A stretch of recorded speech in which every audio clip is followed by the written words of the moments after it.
Hey, what's up, guys? This is Shane here from Genesis Off-Road. We're back for another episode where we're going to take a deeper dive at some of our products and answer some of your questions. So the last video, if you've been keeping up with us, the last video we were going through a deeper dive look at our dual battery systems and how they work. Today, we're going to move on and talk about our G-Screen monitoring system and tell you all about what it is, why you need it, and talk about several stories about how our customers use it and what it can do for you.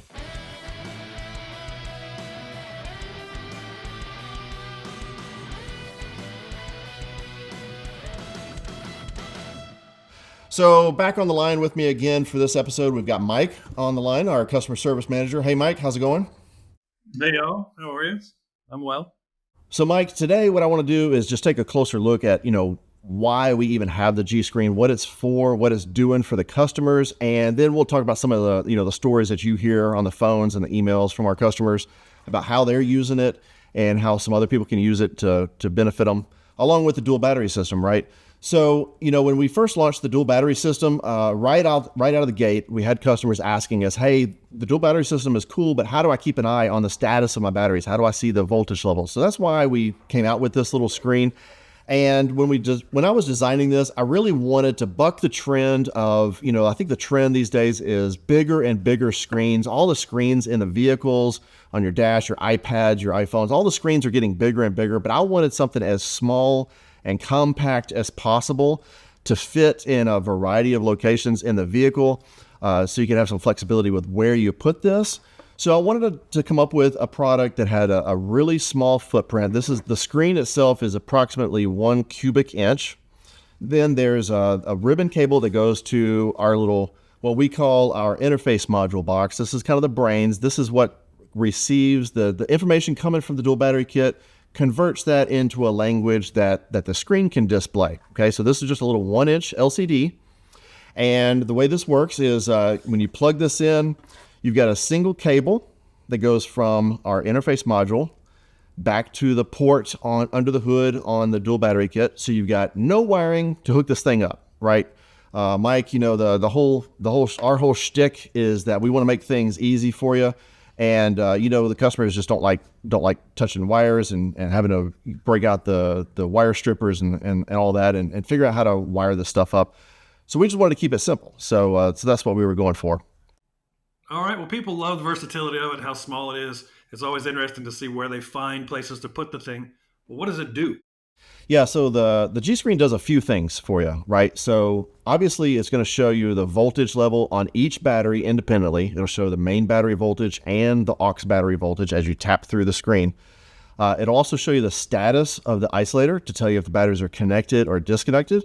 It also works if you have our optional onboard air sensor. It can work as a digital air pressure sensor gauge. And as a remote boost feature. So if your cranking battery is dead, you could get out and pop the hood and hit the button under the hood on the battery kit to jump start yourself from your auxiliary battery. But if you have the screen inside, you can do that from inside, jump start yourself without getting out of your seat. So you say battery status. What does that exactly mean? On, off, blue, yellow, hot, cold? Yeah, so what we mean by the status, we're referring to the smart battery combiner that's built into the power hub. So the status on the screen will show the mode, the operation mode that it's in, and whether it has the batteries connected or disconnected. So the screen will say auto when it's in automatic mode. That's the way you're gonna have it most of the time.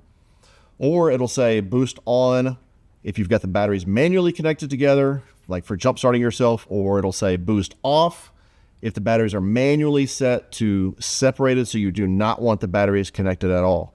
So, but normally you'll just leave it in the automatic mode, and then you can tell the status, you can tell if the batteries are connected or disconnected by the color on the screen, which is handy. So if you are cycling through the different screens, let's say you want to just leave it on the aux battery screen and you're at your campground, right?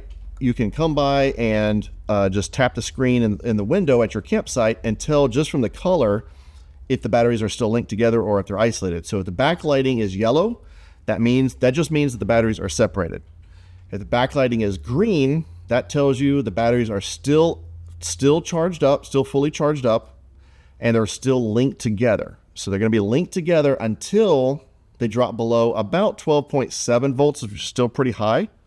So once they hit that 12.7 mark, it'll separate the batteries from each other, leaving the cranking battery for starting the engine later, and all of your accessories that you have hooked up to the bus bars will run just from that second battery, and those devices won't drain down your cranking battery. So when that happens, when the isolator separates the batteries, the backlighting on the screen will be yellow. So regardless of which screen you happen to be viewing at the time, if it's yellow, you know that your cranking battery is being protected, and it's running all your accessories off of the accessory battery. All right, we got green and yellow. I get customers calling me all the time talking about, I got a red light. What does that mean?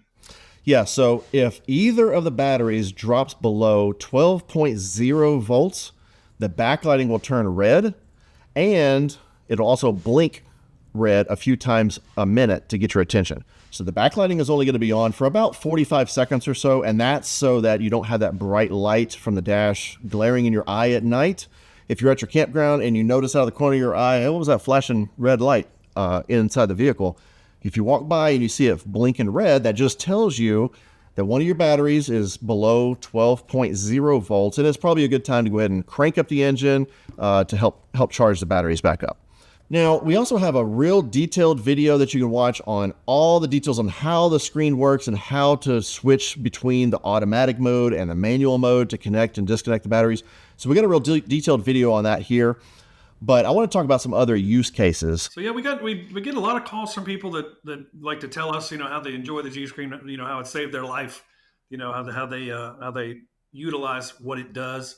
I got a buddy Mark down in Frog Point, Alabama. He loves to go camping, and he runs the whole campsite all day long. And every once in a while, he's just gotten the habit of peeking in and see what kind of power he's got left.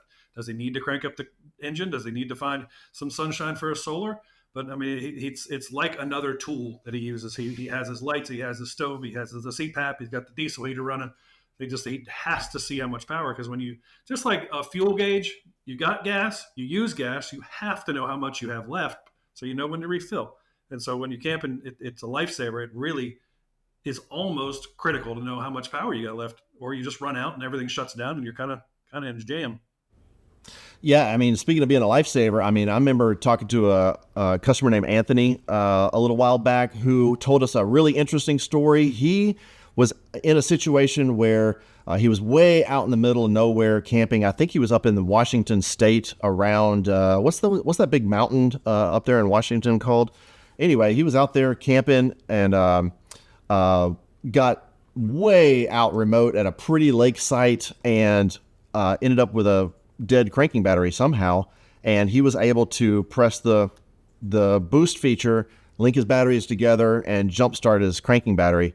And yeah, he said that literally saved his life. He had just installed the dual battery kit and the G screen the weekend before going on that big trip, and he said it would have been a real bad situation if he had to walk out of there. So you did mention something about a PSI screen. Can you tell, what does a PSI screen do, and why do I want to look at it?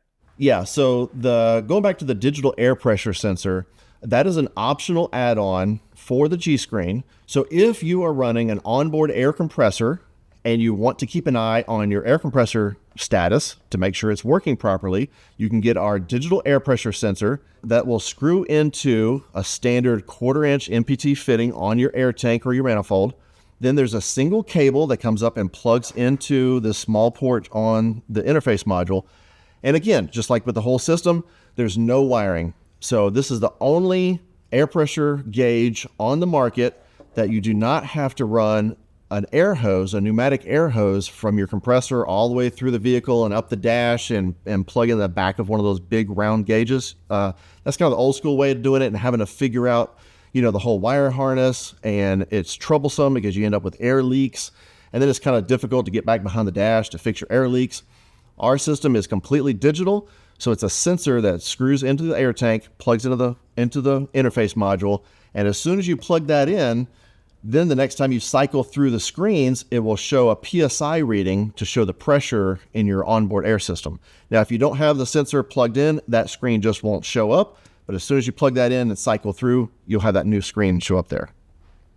All right, so PSI is PSI. So why would I ever need air? What do I do with air on board? Yeah, so there's a couple things. I've got a friend. My friend Jeff runs a rock crawling buggy, and he's got those heavy duty ARB air lockers. Those air lockers in his rig, they need a constant supply of air pressure to keep the lockers engaged to lock his tires, right? So if you want to be able to keep an eye on your air system to make sure that your air compressor and you've got enough air pressure in your system to run your lockers, that's a great way just to monitor your air system. Also, after you get off the trails, maybe you want to air up your tires. If you've aired down your tires and want to air up when you're done, you got the air chuck and the hose. You go around and air up all your tires. You just want to see that your compressor is working properly and you don't have any air leaks. I'm kind of OCD about my onboard air system. If I'm watching the G screen and I see my pressure is at 140. 140 psi, and I see it dropping as I'm on the trail all day long. It's dropping down to 130, 115, whatever. That tells me I've got a leak somewhere in my air system, right? So when I get back to the house, I'm gonna go and spritz down all my connections with my soapy water and find where my leak is at, because I just hate having leaks in my air system. So that's what it's for. It's just to monitor your onboard air compressor and your air tank. All right. So the battery kit is under the hood.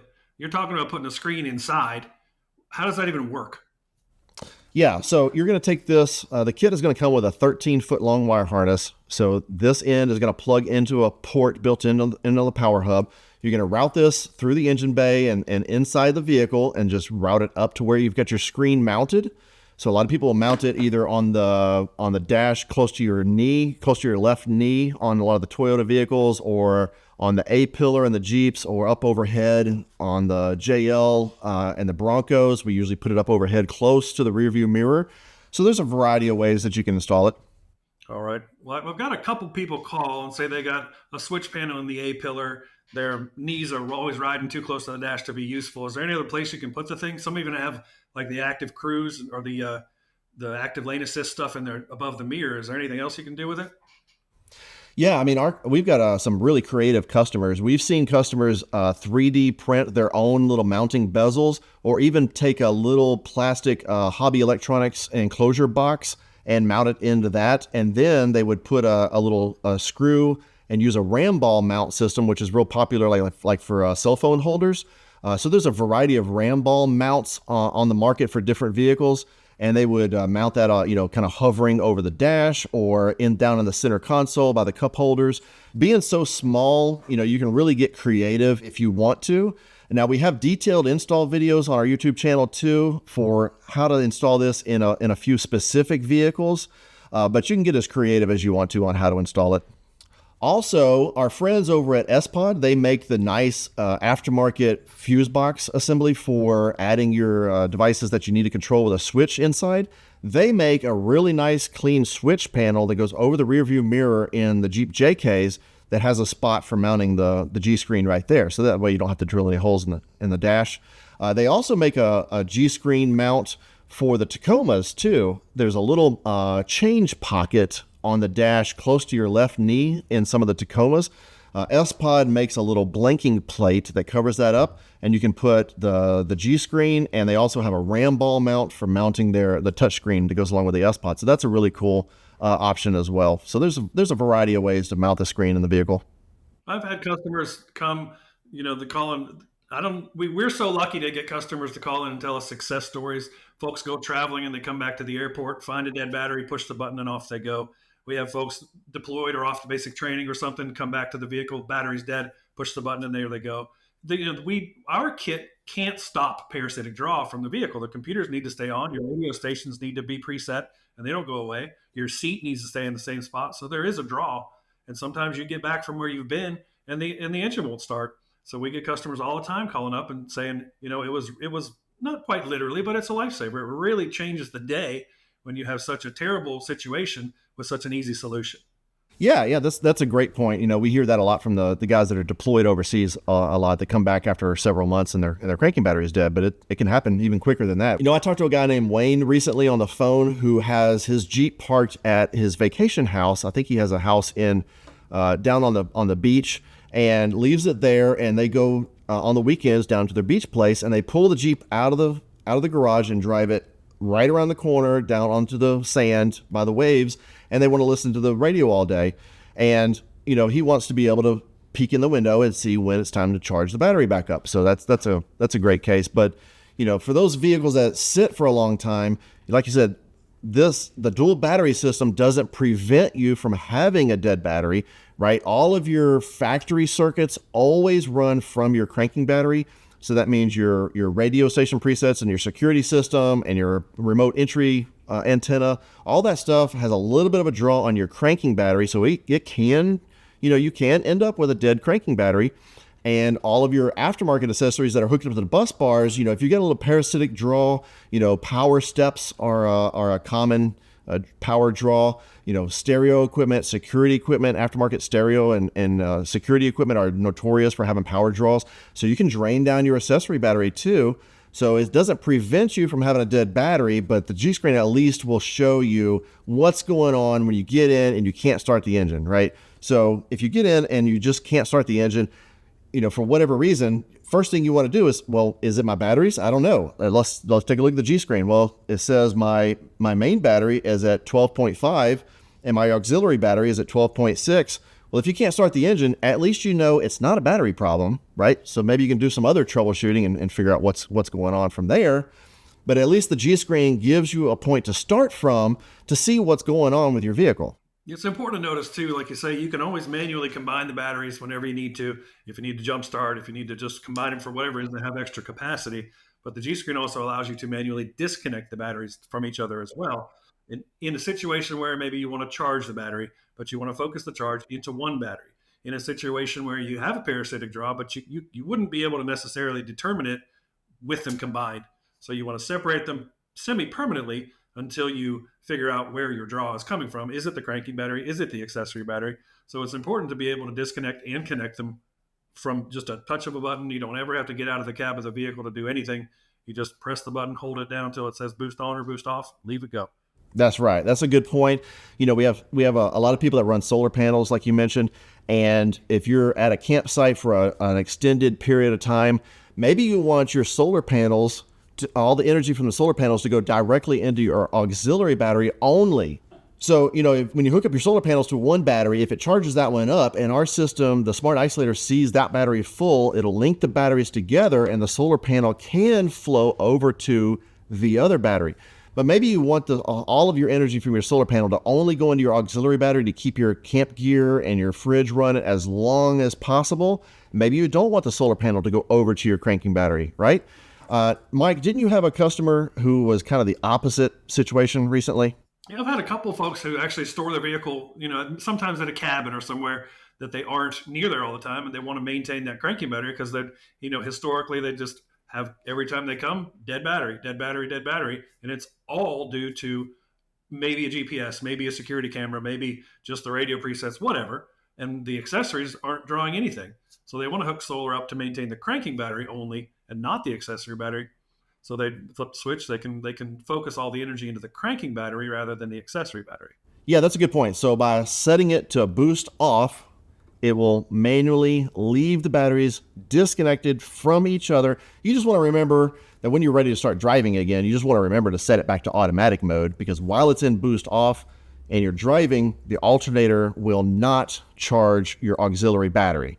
So I remember you said the other day you had a customer call and said, hey, my auxiliary battery is dead. Why is this dead all of a sudden? I thought you said the alternator would charge both batteries. And what did that guy find? Yeah, he blamed it on the mechanic, of course, that they must have put it in boost off mode. But really, when that is the answer, it's one of those Homer Simpsons through the bushes. Like, yep, it was me. Yeah. Yeah, sometimes I know we'll say, well, check the G screen. Does the G screen say auto or does it say boost off? Oh, it says boost off. Oh, yeah, that's why the auxiliary battery isn't charging. Oops. So, yeah, set it back to auto. Don't forget to set it back to auto so that your alternator will charge both batteries while you're driving. Yeah, I talked to more than one person who, maybe it's a 2 Jeep family or maybe the Jeep is the wife's daily driver. And enough times the wife got in the car and it wouldn't start. And the husband finally got fed up, said, we're doing Genesis now, and problem solved. The wife no longer has to deal with a vehicle that won't start. If it ever happens, push the button and the batteries combine, the engine starts right up. that the factory setup from Jeep is frustrating, and it can leave you in a bad spot. And this ends up being the wife and the husband the greatest idea ever when it finally does happen, and there's no start situations because they always have that backup battery on board, and it really solves that problem very well. Yeah, and a dead battery can happen anytime, right? We know all batteries eventually die, right? So like you said, it doesn't necessarily have to be just for the guy. This isn't just for the guy who's going out in the middle of wilderness out at Mount Rainier, right? So if your wife is in her Jeep and out at the grocery store, maybe it's raining, maybe it's snowing, maybe it's dark at night, whatever the case may be, sometimes you just don't want to get out and pop the hood, right? Sometimes it's just not convenient to pop the hood and hit the button under the hood to jumpstart from the other battery. So if you get in and go to start the engine and you get click, click, click, like that dead battery sound, you just hold the screen down and switch to boost on, and away you go. So I've got customers that call in sometimes. They're looking at the website. They see the G screen and then they see a firmware update. They say, do I need to buy both? Do I need to buy just one and then the other one later? What exactly is this all about, this firmware update stuff? Right. Yeah. So let's talk about that for a minute. So when you buy the G screen, if you're buying it for the first time, you're going to get the latest firmware at that point in time. Now, the firmware update that you see on our website, that is for previous customers that have been running the G screen for some number of years, and they need to get the latest version. Now, if we come out with a couple of scenarios there, okay? So if we come out with enhancements or new features or bug fixes or that sort of thing, the firmware update, you can send the screen back to us and we'll flash the firmware that's on this is a little microcomputer on here on the back of the screen. And we'll flash the firmware on there to give you any new software-based features. Now, sometimes we come out with hardware changes. One example that needs a hardware change that would be a small fee involved is if we need to update the interface module. So if we need to swap that out, a good example of that is when we launched the air pressure sensor, that added this little port on the interface module here for plugging in that new sensor. So if our feature enhancements or our upgrades involve a hardware change, like it did when we switched to our Gen 3 power hub, that was a brand new smart battery isolator that communicated with the screen a little bit differently. That was a hardware change. We try to keep those upgrades as minimal cost as I possibly can for you guys, because I want you guys to be able to use this thing for a long time and get the most use out of it. So if we have software features, those are free. If we have a hardware upgrade, that's going to be just a real small upcharge. So if I'm an existing customer, I want to upgrade to the Gen 3 Power Hub, keep my tray, keep my batteries. I'm going to need a new G screen, or what exactly is that going to entail if I want to do the firmware update, or do I need something else? How do I get my G screen I have now to work with my brand new Power Hub?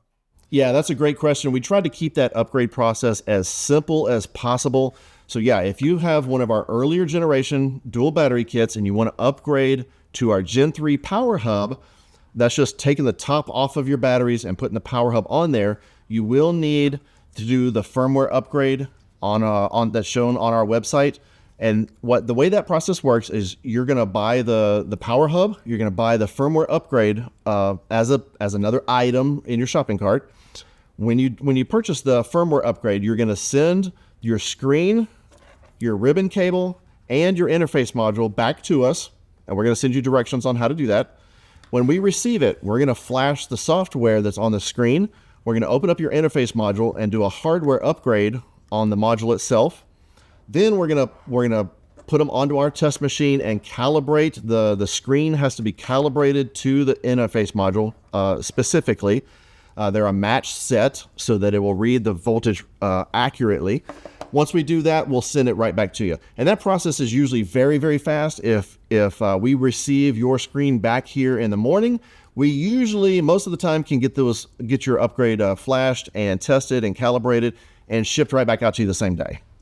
So now we've gone over how it works, why it works, what colors they are. The main question I get on the telephone with customers who are on the fence or are just learning about the G screen, and after talking to them for a good bit of time, it comes down to, do I need this? Do I need to buy it now? Is this something I have to have for the system to work? What would you say to that? Yeah, I mean, that's a great question. The answer to that is, well, it depends, right? It depends on what you want to do with your vehicle. Do you want to be able to keep an eye on the status of your batteries and have the convenience of being able to jumpstart yourself from inside the vehicle. You could, if you want to see the voltage on your both of your batteries, you could pop the hood and hook a voltmeter directly to it and read your voltmeter. And if you needed to jumpstart yourself, you could get out of the seat and pop your hood and hit the button that's built into every one of the power hubs to do that. But sometimes it's not convenient, right? So the G-Screen is really kind of a convenience feature that gives you the information right there in your seat. But it depends on what you want to do with your vehicle. Do you need a lift kit? Do you need 35s? Do you need 40-inch tires? It all comes down to what you're doing with your vehicle and what level of convenience you want to have. Yeah, so to answer your question, do I need it? Well, it's not needed to operate the dual battery system. The dual battery system, the Gen 3 Power Hub will work. You've got the functionality of the boost feature under the hood, so you don't need it to go along with the dual battery kit. But if you want it for that convenience factor, it sure is nice to have. And you can also add the G-Screen on at any time. That's why we made this whole system modular. Anytime in the future, if you want to come back and add the G-Screen, it just plugs into the port on the power hub and just put the screen in. So you can add it on later. And some people would do that. But what if customers told you about whether they, feel like they need it after they've got it? I'll tell you the bottom line, based on the data I have and all the people I've talked to over the years, I've not had one single person call and say they wish they didn't have it. Yeah. Yeah, nobody says, I really wish I didn't have this G-Screen. The more commonly, they're like, oh man, I'm glad I had that G-Screen. It really helped me out. So we love hearing those stories. So I hope this video has helped you out with understanding the G-Screen. If you want to learn more detailed description of how the screen works itself, you can watch this video here. But also, if you have other questions, please leave us a comment down below on this video, or you can send your questions to info@genesisoffroad.com. We'll be glad to answer your questions. Feel free to call us anytime. Hope this video helps you out. And all the things, like and subscribe. Make sure you'll see our future videos. Thanks a bunch, y'all. See ya.